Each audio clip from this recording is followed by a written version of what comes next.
Nous sommes de retour sur Direct Investisseur et j'accueille Mathieu Driol, responsable du trading action chez Day by Day. Bonjour Mathieu. Bonjour Lucie. Alors, on va parler donc des indices pour commencer, les indices qui ont rebondi ce matin. Là, finalement, on redescend un petit peu. Là, on arrive finalement à l'équilibre par rapport à hier. Hier, on a eu une séance finalement assez chaotique, très baissière en milieu de séance, au début des indices américains, l'ouverture des indices américains. On est passé sous les 4002, donc ce qui est quand même un seuil psychologique important aussi. Et puis, on est remonté progressivement. C'est vrai qu'on avait eu des bons chiffres de l'emploi. Enfin bref, on a l'impression qu'en tout cas, on a un petit peu paniqué, puis on s'est un petit peu ravisé en fin de séance. Ouverture en hausse avec un gap aussi, puis là finalement on repart. On a l'impression qu'on repart un peu à la baisse. Quel est votre sentiment, vous, sur les indices? Pour moi, c'est toujours baissier. Ouais. Puis l'aspect de la bougie du jour vient même plutôt conforter cet avis. On ouvre assez fort, on essaye de faire une reprise et puis toutes les l'heure qui suit, on passe son temps à perdre. Ce qui nous fait en fait quoi? Ce qui nous dessine une bougie noire. Une bougie noire, ça veut dire qu'on a ouvert fort et puis qu'on a perdu toute cette force tout au long de la journée. Et on commence d'ailleurs, par exemple, je prends le CAC 40, à être là, on est à zéro, on est en passe de renouer avec la baisse. Cette pression baissière pour moi est assez claire. Donc on reste sur des positions, on va dire, vendeuses aujourd'hui. Alors la problématique sur les positions de vente, c'est qu'on a pas mal baissé hier, notamment sur des secteurs faibles, type banque. Trouver un timing de vente en ce moment sur les banques, c'est quasiment mission impossible. Soit on était positionné mardi, par exemple, avant la chute, soit ça devient compliqué. Je prends par exemple la BNP. On avait parlé de la BNP, mais j'aurais pu prendre la Société Générale ou l'Agricole. C'était sensiblement le même graphique. On est sorti par le bas de ces triangles. On a fortement accéléré depuis 2 jours. On a malheureusement pas encore fait la cible du triangle qui est plus bas. Sur BNP, on peut retourner au minimum jusqu'à 36,78. Le support majeur, c'est 35,35. On vaut 39. Il peut y avoir encore à peu près 4 €, presque 10% à perdre, donc c'est pas fini. Donc on peut quand même se positionner, même si le timing n'est pas idéal, parce qu'on aurait dû y être plus tôt, on peut quand même se positionner encore. C'est très compliqué de se positionner maintenant si on respecte le vrai stop théorique de cette position qui se situe sur le dernier sommet descendant. Et le dernier sommet descendant, il est où? Il est au-dessus de 44. Voilà. Donc on n'a pas le choix, entre guillemets. Si on veut se positionner sur les banques, il faut accepter un gros stop. C'est mécanique. Après, c'est vraiment une décision qui appartient à l'investisseur. Mais il y a encore du potentiel baissier. On est sur des valeurs faibles, un secteur faible, un secteur qui se fait un petit peu massacrer. Donc je préfère dans l'absolu vendre une banque que me mettre par exemple à l'achat sur autre chose. Donc vendre une banque, donc là ça c'était pour ce profil-là. Est-ce qu'il y a peut-être d'autres banques qui sont peut-être un peu plus dynamiques, où il y a le timing est peut-être meilleur, ou c'est vraiment l'ensemble qui est le même? L'ensemble s'est fait massacrer. Si je regarde l'Agricole, vous voyez c'est pareil, on a décalé très fort pendant 4 jours. Si je regarde la Générale, c'est pareil. Triangle et puis très belle accélération. Si je me mets du côté, on va dire, tiens, pourquoi pas les bancaires suisses. Crédit Suisse fait moins 11 aujourd'hui. Donc c'est très puissant. UBS pareil, c'est fait un petit peu massacré comme tout le reste du secteur. Vous le voyez, j'ai ces gaps baissiers en plus sur les banques suisses. Banques suisses qui pour le coup montrent énormément de faiblesse. C'est avec les banques italiennes probablement le secteur le plus problématique. Et après, si je me mets sur des banques espagnoles, par exemple, vous regardez Santander, la tendance baissière, je n'ai pas besoin de faire de description très forte. Là aussi, je suis sur une impulsion baissière, un petit triangle et puis une nouvelle phase d'impulsion. Donc là aussi à la vente, mais stop compliqué.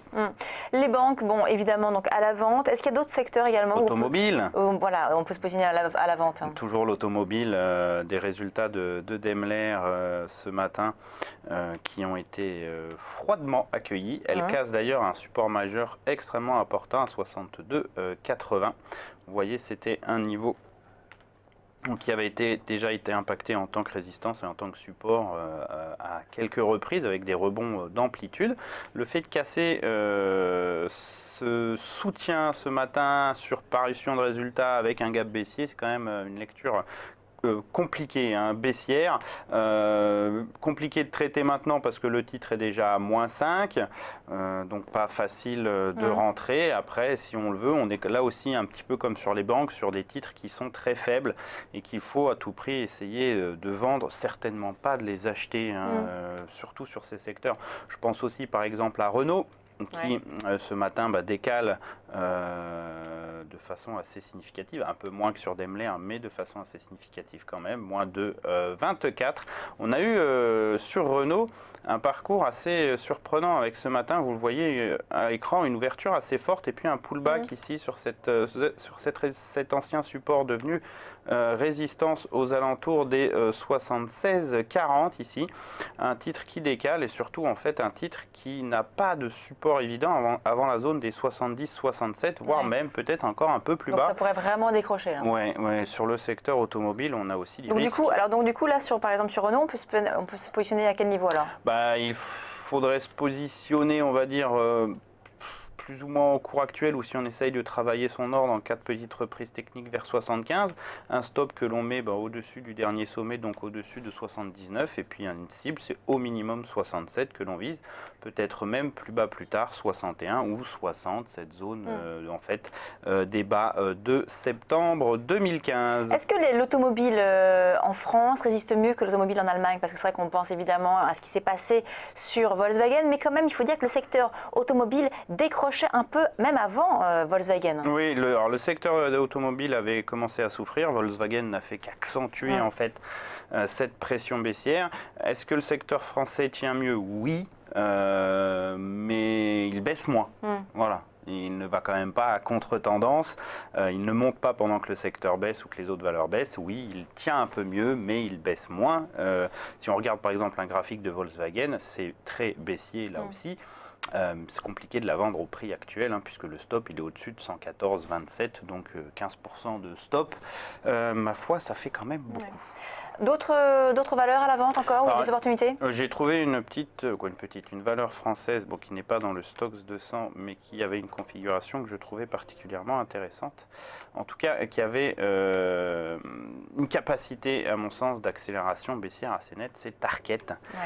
Donc Tarkett, un mouvement haussier jusqu'au début d'année 2016. Et puis depuis, on est sur un titre qui a vécu des phases d'accélération baissière vraiment très forte avec des reprises techniques assez moindres. La dernière en date, reprise technique, semble s'être finie en début février sur la résistance à 24,60. Depuis, on en est aujourd'hui à la troisième bougie noire et je pense que ça peut s'accentuer vers 19,56, un stop au-dessus de 24,60, puis un prix d'entrée idéalement qu'on aurait espéré sur rebond, mais a priori ce titre ne va pas nous en donner l'opportunité. Vous le voyez, on avait cette petite consolidation dont on sort par le bas et donc on est sur un timing immédiat. Alors pour ceux qui seraient plutôt, on va dire, acheteurs, est-ce que vous avez également des scénarios, vu des valeurs qui pourraient avoir un scénario à l'achat? C'est très spéculatif, mais je me dis pourquoi pas. Après tout, c'est un secteur qui s'est fait massacrer depuis tellement de nombreuses années qu'il doit plus y avoir énormément de vendeurs dessus. C'est le secteur des ressources de base. On a beaucoup de mouvements métaux, notamment avec un dollar qui se déprécie. Le gold, le silver monte, le copper aussi. Et donc des valeurs ressources de base qui pourraient retrouver un petit peu un semblant de reprise. Elles ont tellement été survendues. La tendance est tellement baissière que j'ai plus vraiment de vendeurs, je pense. Vous voyez, Rio Tinto en août 2014 valait 3250, elle a fait un plus bas à 1500. Donc c'est plus de 50-60% de baisse, c'est énorme. Là, à très court terme, on tente en tout cas sur ce titre de faire une petite base de fondation entre 15,60 et 17,50.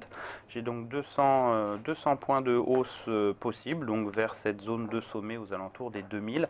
Un gap aussi ouvert, donc signe que je prends comme étant un début de mouvement haussier. Le stop est sous le gap, la cible aux alentours des 2000, mais ça reste spéculatif. Oui. Bon. Merci beaucoup Mathieu Driol, donc responsable du trading action chez Day by Day. On marque une courte pause et on se retrouve tout de suite sur Direct Investisseur.